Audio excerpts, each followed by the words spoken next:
19 months after the Supreme Court ruled that Nigeria's 774 local governments must receive allocations directly from the Federation account, compliance remains uneven. The July 2024 judgment struck down the state-local government joint account, raising hopes for grassroots governance. Yet, across most states, governors continue to dominate council finances, citing constitutional ambiguities. Section 7 of the 1999 Constitution guarantees elected councils, but also empowers states to legislate on their structure and finance, creating contradictions. This allows governors to dissolve councils and retain control of funds. In practice, allocation in states such as Imo, Kwara, Lagos, and Cross River are still routed through joint accounts, while many councils have yet to open the required accounts with the Central Bank of Nigeria. Now, joining me, of course, to discuss this and more is Bemgba Iortyom. He is a former publicity secretary of the People's Democratic Party, Benue State. He joins from our Abuja studio. Thank you for your time, Mr. Iortyom. Thank you. All right, let me start with your take with of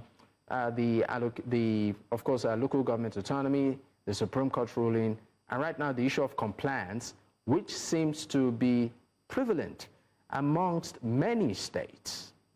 What's your take? Yeah, thank you. The highly vexatious issue of local government autonomy goes right down to the heart of developmental politics in Nigeria.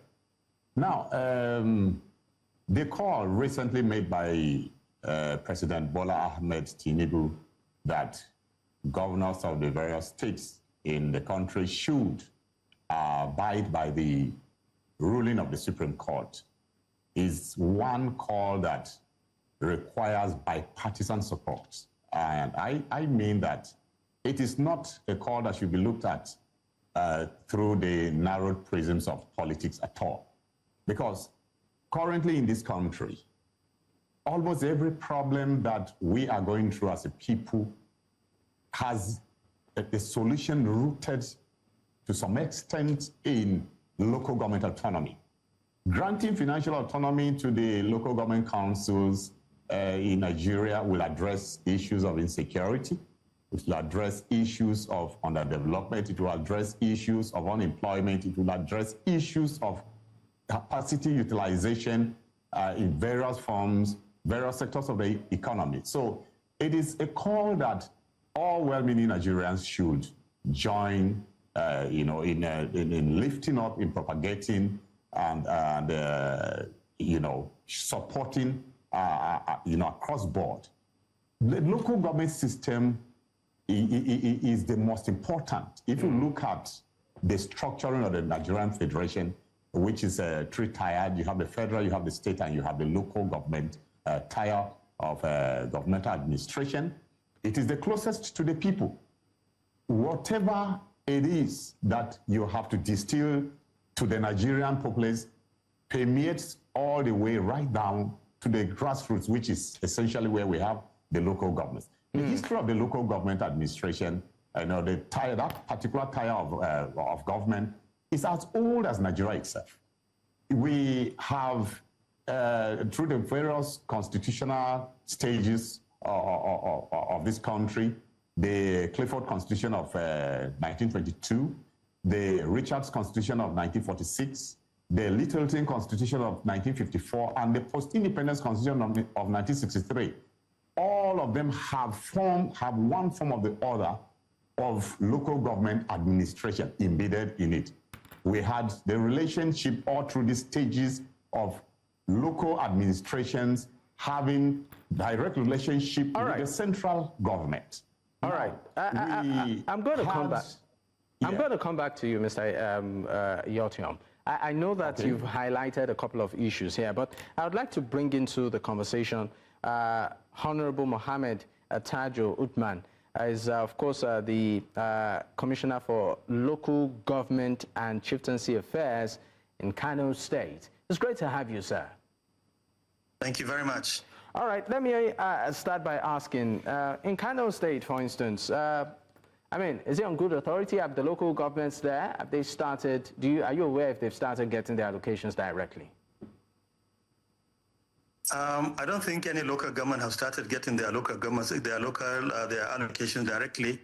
But even without that, we in Kano, we have had autonomy given to local governments right from the word go. His Excellency, the Executive Governor of Kano State, did not joke with that. Every local government in Kano State spend their money as they want it. Nobody tells them what to do with their money. But then there are directions where the government goes. The government says, you must repair all your schools. The government says, you must construct feeder roads. Okay, by the government, are you referring to the state government sort of guiding or detailing where the local government should spend the funds? The state government must, must be interested on how these funds are spent. But if that is the case, what happens to the issue of autonomy here? The autonomy is there, but you see, autonomy is, in all ramifications, very, very relative. Now, I don't think there is any governor who will wait and see the local government funds being spent, anyhow, without any direction. Now, the local governments, constitutionally, they have their own functions. They're in charge of primary schools. They're in charge of vocational schools. They're in charge of nursery schools. They're in charge of private primary health care. They're in charge of, cemeteries and so on and so on. That is constitutional provision. Now, the local governments must construct roads, feeder roads. Local governments must repair their schools, and so on and so on. So if any government stays, any state government stays and fold their arms and wait, definitely such things may not necessarily happen. So there are a lot of cooperation between the local government and the state government. Now I call it cooperation because local government funds are very, very important, and they touch the lives of the grassroots. So such funds must be spent judiciously. All right. And definitely every government must have a direction on how these funds are really spent.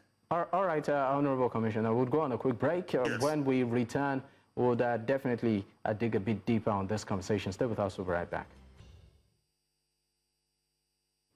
Of course, you're still watching Politics HQ on News Central Television, and this, of course, is what time will permit. I'd like to say a big thank you to my guest. I can assure you we will revisit this topic, but we really need to go. Honorable Commissioner, Honorable Mohammed Tajo Othman is the Commissioner for Local Government and Chieftaincy Affairs, Kano State. I'd like to say a big thank you to you, sir. Bemgba Iortyom, a former Publicity Secretary of the People's Democratic Party, also joining from our Abuja studio. Thank you for your time. We'll definitely revisit this topic again. We really need to go, but once again, thank you.